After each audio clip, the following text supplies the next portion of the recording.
Meu nome é Giovana Mercedes, e cresci acreditando que fazia parte da família perfeita. No início, não éramos ricos, mas éramos felizes. Só mamãe, papai e eu, vivendo em nossa modesta casa. Meu pai, Hernanes Mercedes, era o homem mais trabalhador que já conheci. Ele construiu sua empresa de transporte do zero, começando com apenas 2 caminhões e expandindo aos poucos até transformá-la em um negócio de sucesso. Lembro-me de como ele às vezes chegava em casa coberto de graxa porque insistia em fazer a manutenção dos caminhões sozinho nos primeiros anos. Já minha mãe, embora hoje eu mal consiga chamá-la assim, trabalhava como gerente de restaurante naquela época. Ela era muito boa no que fazia, embora reclamasse constantemente. "Quero ser uma verdadeira dona de casa", dizia ela durante o jantar, mexendo na comida no prato. "Essas noites longas estão me matando." Papai apenas sorria, dava um tapinha em sua mão e prometia que logo ela poderia deixar o trabalho. Ele cumpriu essa promessa quando eu tinha 9 anos. O negócio do meu pai decolou, ele conseguiu vários contratos importantes e, de repente, nos mudamos para uma linda casa de 2 andares em um dos melhores bairros da cidade. Ganhei meu próprio quarto, enorme e iluminado, com janelas que davam para o nosso quintal. Fiquei encantada decorando. Paredes lilás claro, luzes de fada por toda parte e uma estante gigante que meu pai construiu. Ele passou um fim de semana inteiro nisso, resmungando baixinho quando achava que eu não podia ouvir, mas radiante de orgulho ao terminar.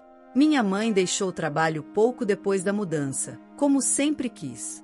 No entanto, em vez de cuidar da casa, como dizia que faria, quase nunca estava em casa.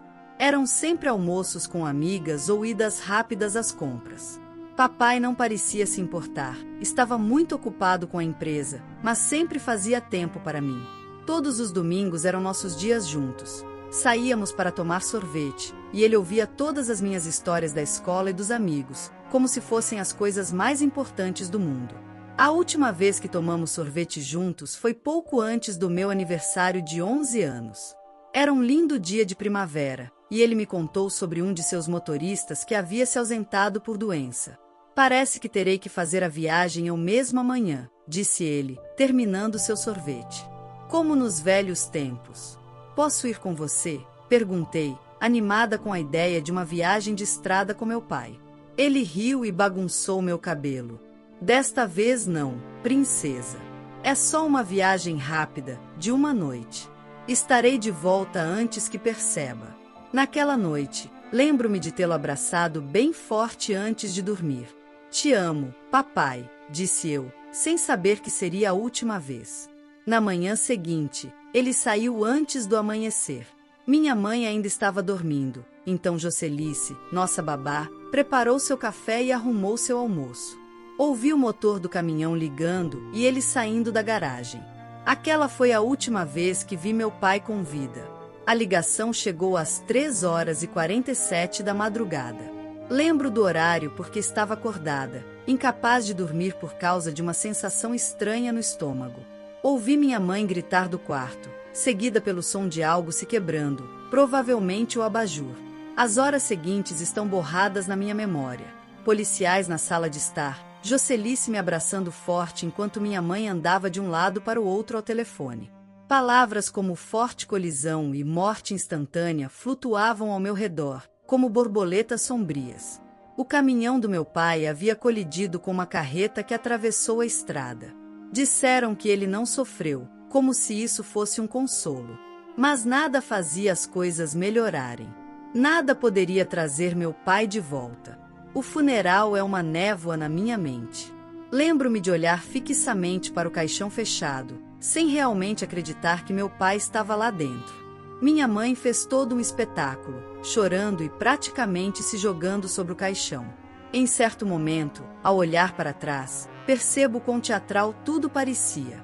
Mas, aos 11 anos, achei que era assim que os adultos lidavam com a dor. Foi no funeral que conheci o tio Inácio e a tia Paloma pela primeira vez. Pareciam estranhos para mim, mas o tio Inácio tinha os olhos do meu pai, com aquele mesmo olhar gentil que se manifestava quando ele tentava sorrir em meio às lágrimas.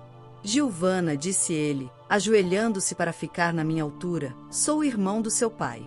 Lamento muito que este seja o momento em que nos conhecemos.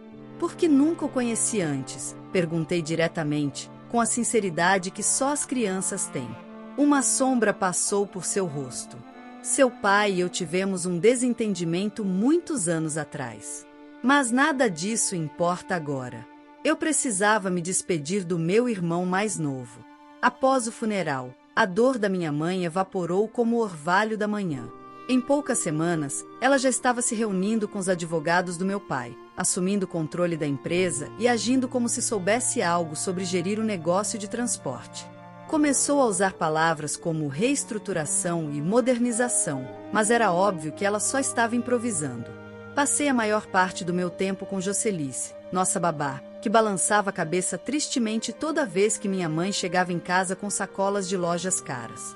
Sua mãe está gastando dinheiro como água, murmurou Jocelice um dia, enquanto preparava meu almoço. Os pobres motoristas do seu pai não têm sido pagos corretamente há semanas. Ela estava certa. Os funcionários do meu pai começaram a pedir demissão, um a um. Eram homens e mulheres que trabalharam para ele por anos, alguns desde o início. Eu lembrava dos nomes e rostos deles, de como costumavam me trazer pequenos presentes das viagens. Agora, eles iam embora, incapazes de sustentar suas famílias com promessas e desculpas. Meses depois da morte do meu pai, minha mãe vendeu o que restava da empresa por uma fração do valor. Ela agiu como se tivesse feito uma brilhante decisão de negócios, mas todos sabiam a verdade. Ela havia destruído o trabalho de toda a vida do meu pai. Depois da venda, minha mãe raramente estava em casa. Eu passava a maior parte do tempo com Jocelice, que começou a me ensinar espanhol, dizendo que isso seria útil um dia. Passei a frequentar a biblioteca depois da escola. Era melhor do que voltar para uma casa vazia. Minha mãe chegava tarde da noite, às vezes cheirando a vinho, mal reconhecendo minha existência. "Oh, você ainda está acordada", dizia ela, surpresa ao me ver em casa, antes de desaparecer para o quarto. Muitas vezes, eu só a via na tarde seguinte, isso quando a via. Então, chegou aquela noite de domingo. Eu estava fazendo minha lição de casa na cozinha quando minha mãe entrou pela porta rindo, como uma adolescente. Mas ela não estava sozinha. "Giovana, querida", chamou ela, com uma voz carregada de entusiasmo falso. "Venha conhecer o Nelson." Nelson era alto e vestia um terno caro que, de alguma forma, parecia barato. Seu sorriso não chegava aos olhos quando ele me olhou. "Giovana", disse minha mãe, agarrando o braço de Nelson como se fosse uma boia de salvação. "Nelson e eu nos casamos no último fim de semana. Ele é seu novo pai. Vamos ser uma família normal novamente." "Eu já tinha uma família normal", respondi, com a voz trêmula. "Eu já tenho um pai." O falso sorriso de Nelson desapareceu.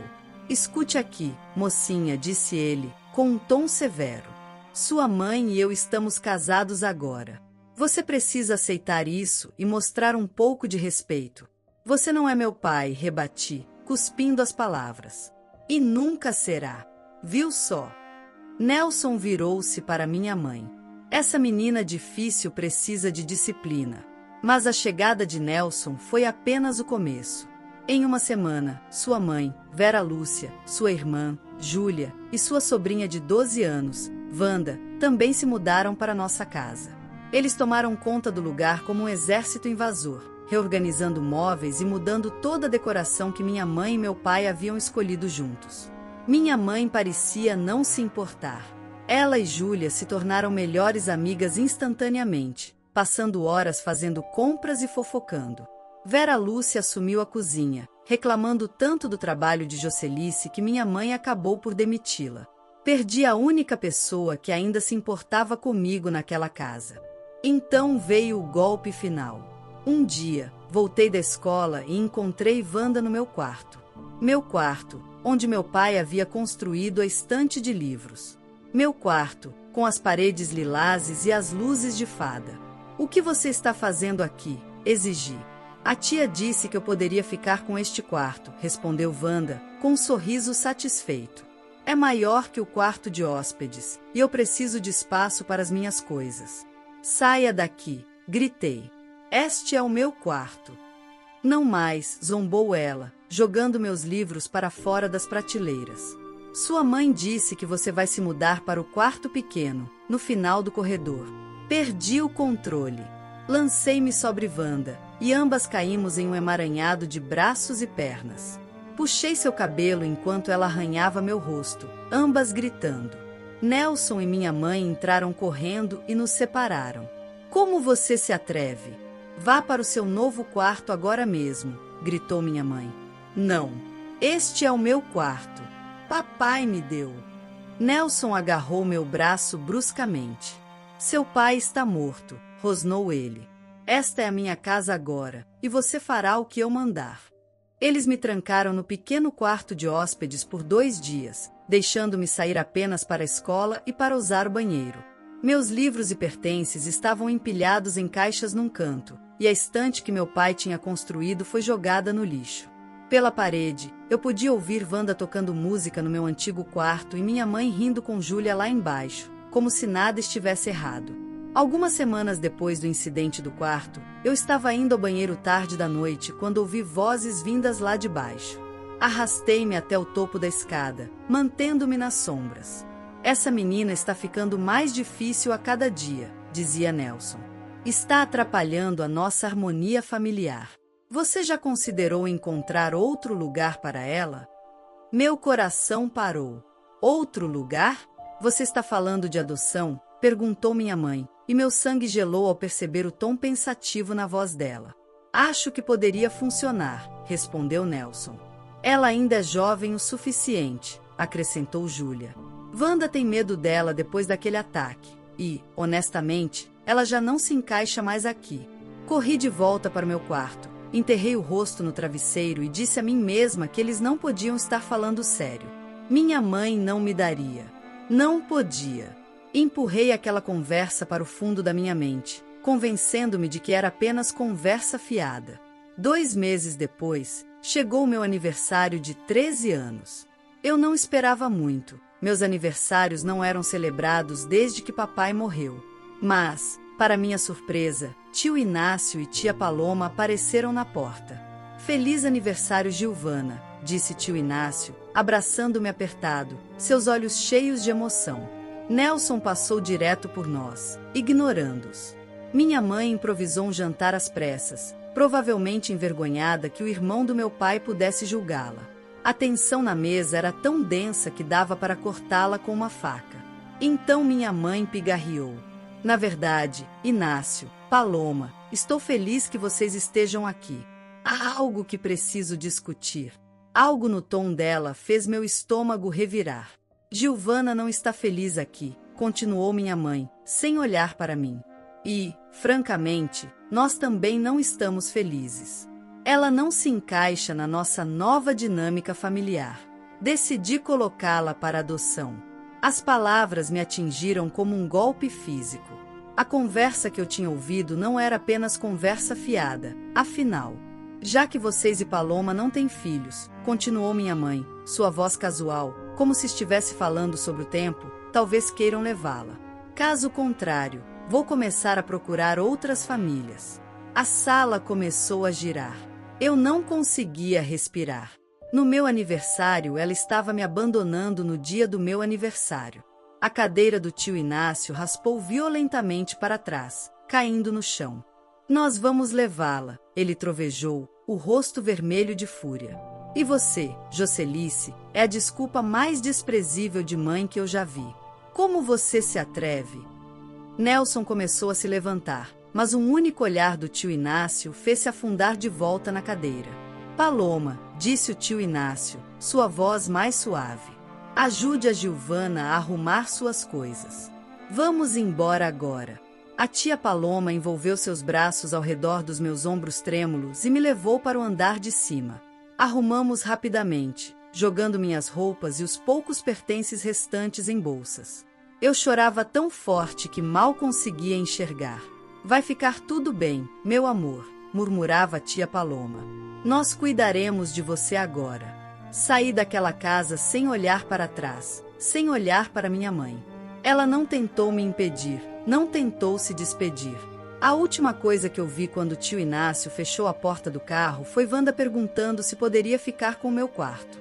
A transição não foi fácil no início.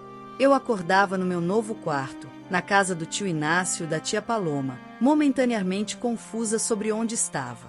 Mas então o cheiro de café e bacon feito pela tia Paloma vinha da cozinha, e eu me lembrava, estava em casa. Meu verdadeiro lar.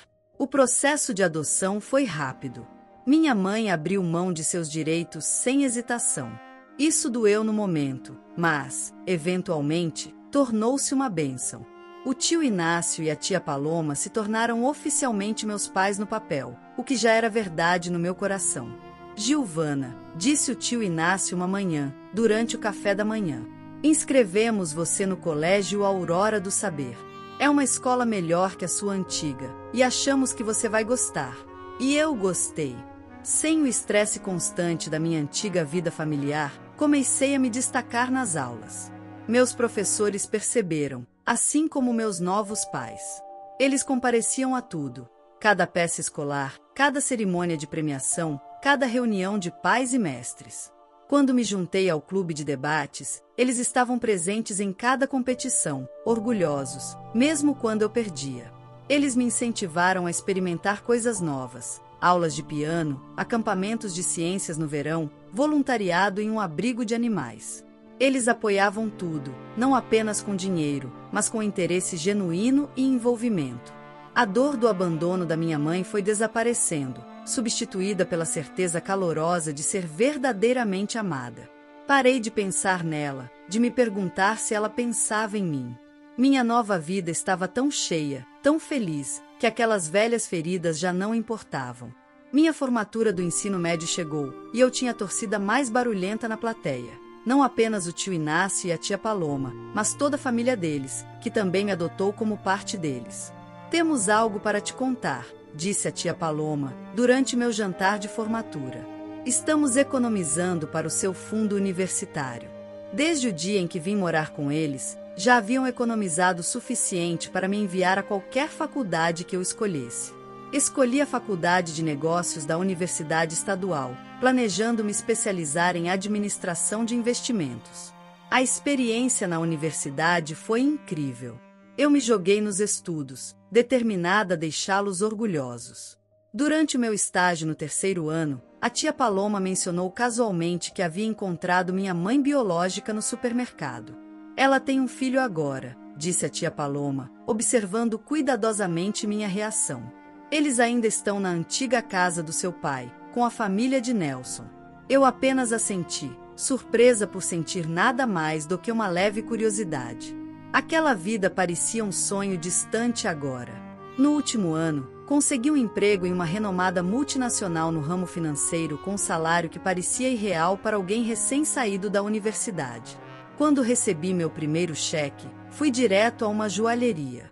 O tio Inácio usava o mesmo relógio desgastado há anos, e a tia Paloma sempre olhava um colar de pérolas em uma vitrine local.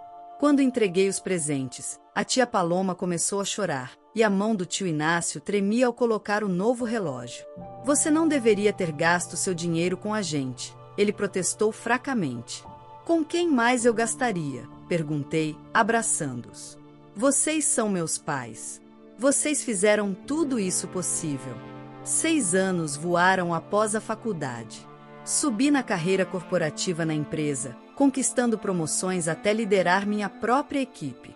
Cada conquista era mais doce porque eu podia compartilhar com mamãe e papai, como agora o chamava sem hesitação. Primeiro veio o apartamento, um lindo condomínio de 2 quartos em uma boa área da cidade. Mamãe me ajudou a decorar o apartamento, e papai insistiu em revisar toda a papelada antes de eu assinar a hipoteca. Então, conheci Lucas. Depois de 1 ano de namoro, ele me pediu em casamento durante uma viagem de fim de semana à praia. Disse sim, antes mesmo que ele terminasse de perguntar. Mamãe chorou quando demos a notícia, e papai abraçou Lucas com força.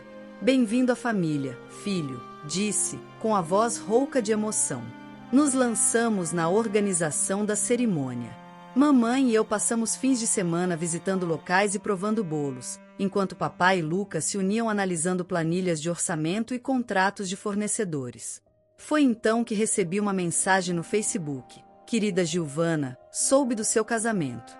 Sei que já faz muito tempo, mas ainda sou sua mãe. Eu mudei e quero corrigir as coisas. Por favor, me deixe fazer parte do seu dia especial. Sinto tanto a sua falta. Minha mão tremia enquanto lia a mensagem. Liguei imediatamente para a mamãe. Vi sua mãe ontem no supermercado, disse ela calmamente, ao ouvir o que eu tinha recebido. Ela não perguntou sobre você, nem uma vez. Mas, quando mencionei o quão bem-sucedida você se tornou, como vai se casar, bom, os olhos dela brilharam de um jeito que não gostei. Mamãe hesitou antes de continuar. Tem mais. Aquela sobrinha do marido dela, Wanda, engravidou, casou-se com um bom para nada e voltou para casa com ele. A família toda vive brigando. Sua mãe reclamava de problemas financeiros, e bem alto, no meio da loja. Um nó gelado se formou no meu estômago. Então, era por isso que ela tinha entrado em contato. Precisava de dinheiro. Olhei para a mensagem por muito tempo antes de responder. Meus dedos pairavam sobre o teclado enquanto memórias inundavam minha mente. O quarto que ela me tirou, o aniversário em que me mandou embora, os anos de silêncio, quando teve todas as chances de me procurar e nunca o fez. Finalmente, digitei. Deixe-me ser clara. Você não é minha mãe. Perdeu esse direito quando me mandou embora no meu aniversário de 13 anos. Tenho pais que me amam incondicionalmente, algo que você nunca conseguiu fazer. Não quero você no meu casamento. Não quero você na minha vida. Não me contate novamente. Pressionei enviar-o e, em seguida, imediatamente a bloqueei. Minhas mãos estavam firmes agora, minha mente clara. Eu me sentia mais leve, como se finalmente tivesse deixado para trás um peso que nem sabia que estava carregando. Na manhã do meu casamento, o dia amanheceu perfeito e claro. Os pais de Lucas haviam alugado uma bela fazenda para a cerimônia, uma bela propriedade histórica com jardins amplos e uma mansão vitoriana restaurada. Eu estava na suíte nupcial com minha mãe, que dava os últimos retoques na minha maquiagem, quando houve uma batida na porta. Senhorita Mercedes, um dos seguranças parecia desconfortável. Lamento incomodá-la, mas há uma situação no portão principal. Algumas pessoas estão insistindo que a conhecem. Um homem, uma mulher e um adolescente. Meu estômago afundou. De alguma forma, eu sabia exatamente quem eram. Eu resolvo isso, disse, levantando-me cuidadosamente no meu vestido de noiva. Giovana, você não precisa, começou minha mãe, mas balancei a cabeça. Sim, eu preciso. Preciso resolver isso de uma vez por todas. Caminhei até os portões principais, com meus saltos fazendo um clique constante contra o caminho de paralelepípedos, e lá estavam eles. Jocelice, Nelson e um menino que devia ser meu meio-irmão, embora fosse a cara de Wanda. Giovana, gritou minha mãe quando me viu, agarrando as barras de ferro do portão. Como você se atreve a não convidar sua própria mãe para o seu casamento? Nos deixe entrar imediatamente. Tomei um momento para observá-la. Ela realmente havia envelhecido mal. Suas roupas de grife eram obviamente de coleções passadas, sua maquiagem estava excessivamente carregada e seu cabelo precisava desesperadamente de um retoque. Nelson parecia mais magro, mais abatido, o terno caro substituído por algo bem simples. Nelson deveria ser quem vai te levar ao altar, continuou minha mãe, com sua voz estridente. Isso me fez rir, uma risada genuína e alta que ecoou pelo pátio. Meu pai, o homem que me trancou em um quarto por 2 dias, o homem que te ajudou a entregar sua própria filha. Somos família, eu ironizei. A voz da minha mãe quebrou. Você não pode simplesmente fingir que não existimos. Olhe como você vive. Esse casamento elegante, seu grande trabalho, suas roupas caras. Enquanto isso, mal conseguimos pagar as contas no final do mês, estamos afogados em dívidas, e você está aqui brincando de princesa. Ali estava a verdadeira razão dessa dramática aparição. Não estou brincando de nada, disse friamente. Trabalhei por tudo que tenho e sejamos claros, vocês não são minha família. Renunciaram a esse direito há anos. Meus pais estão dentro daquela casa, São eles que me criaram, me apoiaram, me amaram incondicionalmente. Precisamos da sua ajuda, minha mãe praticamente espumava pela boca. Depois de tudo que fizemos por você. Você se refere a me jogar como lixo, tirar minha cama, minha casa, minha infância?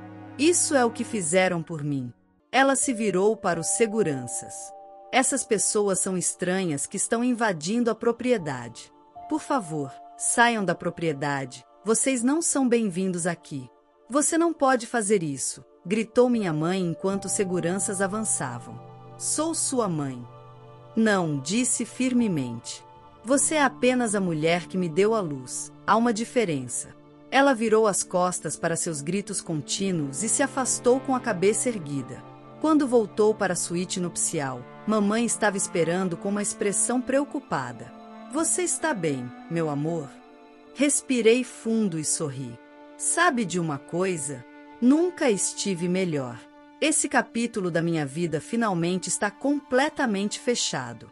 Houve uma batida na porta e papai apareceu, colocando a cabeça para dentro. Pronta, princesa? Olhei-me no espelho mais uma vez, ajustando o véu. A mulher que me devolvia o olhar não era mais aquela menina assustada de 13 anos. Nunca mais. Eu era forte, bem-sucedida e amada, verdadeiramente amada. Estou pronta, disse, tomando o braço de papai. A marcha nupcial começou a tocar enquanto nos aproximávamos da cerimônia no jardim. Eu podia ver Lucas esperando no altar, radiante de felicidade, com lágrimas nos olhos. Nossos convidados se levantaram, se virando para olhar enquanto papai me conduzia pelo corredor. Assim é como deveria ser. O homem que me ensinou a dirigir, que me ajudou com minhas solicitações universitárias, que me mostrou o que o amor de um pai realmente significa, era ele quem me entregava. A cerimônia foi perfeita. Lucas e eu trocamos nossos votos sob um céu azul, cercados de flores e das pessoas que realmente nos amavam. Quando ele me beijou pela primeira vez como meu marido, nossos convidados explodiram em aplausos. A recepção durou até tarde da noite. Papai fez um discurso emocionante que fez todos chorarem, e depois fez todos rirem com histórias constrangedoras dos meus anos universitários. Mamãe dançou com Lucas enquanto eu dançava com papai, e eu não conseguia parar de sorrir. Isso foi há 6 meses. Lucas e eu acabamos de voltar da nossa lua de mel na Grécia, e a vida se estabilizou em uma maravilhosa nova normalidade. Às vezes, as pessoas me perguntam sobre meus pais biológicos e eu digo sinceramente que meus pais reais são aqueles que me escolheram, aqueles que me amaram, aqueles que me moldaram na pessoa que sou hoje. Não sei o que aconteceu com minha mãe biológica e sua família depois do casamento e, honestamente, não me importa. Ouvi dizer por aí que tiveram que vender a antiga casa de papai, mas isso não é da minha conta. Essa parte da minha vida acabou. Minha história não é sobre ser abandonada ou traída. É sobre encontrar a verdadeira família, as pessoas que te amam, não porque tem que fazer isso, mas porque querem. É sobre escolher a felicidade sobre a amargura, o perdão sobre a raiva, e seguir em frente ao invés de olhar para trás. Eu não poderia estar mais feliz com a forma como as coisas terminaram. A cada manhã, acordo ao lado de um homem que me ama completamente. E todo domingo jantamos com os pais que me escolheram e nunca me deixaram ir. A história de hoje chegou ao fim. Não se esqueça de comentar qual lição você tirou dela. Também deixe um like no vídeo e se inscreva para não perder os próximos vídeos. E se você quer conhecer o final da história da mulher que viu seu pai ser demitido por um motivo misterioso após trabalhar por 30 anos, e depois de investigar descobrir um segredo chocante, clica no vídeo que está aparecendo aí na tela. Te vejo nessa história. Grande abraço!